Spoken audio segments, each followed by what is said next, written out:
Баршаңызға сәлем достар. Бүгін мен сіздермен өте керемет болып шығатын сочный люля кебаптың жасалу жолының өзінің құпиясымен бөлісетін боламын. Ендеше видеоны өткізбей соңына дейін қарап, арнаға міндетті түрде жазылып алыңыздар.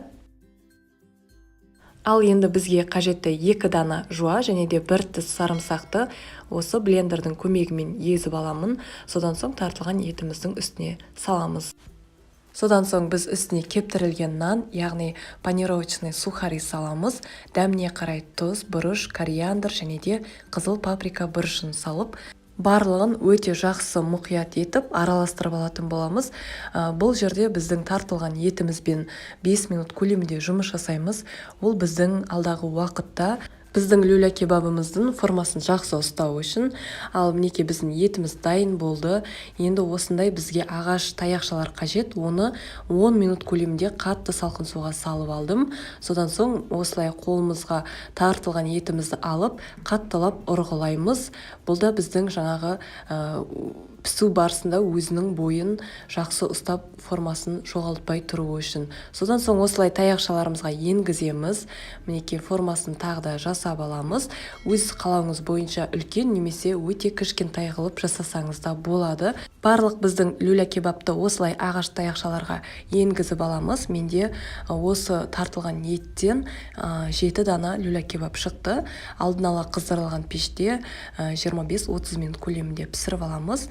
Ал енді мен люля кебаптың қасына осылай картопты молырақ сұйық майға жақсылап қуырып аламын үлкен отта. Дәміне қарай тұз, қара бұрыш және де паприка, кориандр салдым. Өте дәмді болып шығады. 15 минут көлемінде үлкен отта араластырып тұрып пісіріп аламыз. Менде бұл картоптар өте ірі болып туралды. Бұл біздің жаңағы люля кебаптың қасында әдемі болып көрінуі үшін. Мінекей біздің картобымыз жартылай пісті. Одан соң жаңағы біздің пісіп тұрған люля кебабымызды осы картоптың үстіне саламыз.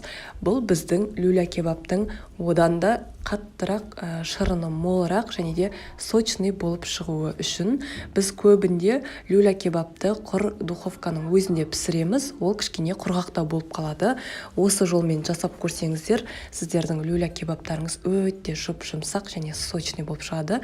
Оның үстінен тағы да су құямыз. Содан соң 15 минут көлемінде орташа отта қақпағын жауып бұқтырып аламыз.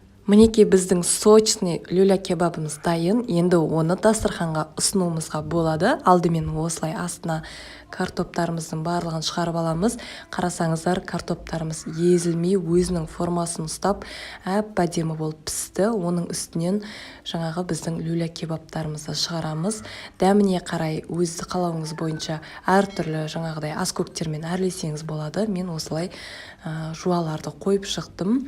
Міндетті түрде достар, осы рецепт бойынша жасап көріңіздер. Сіздерге ұнайтынына 100% сенімдімін. Менімен болғандарыңызға рахмет.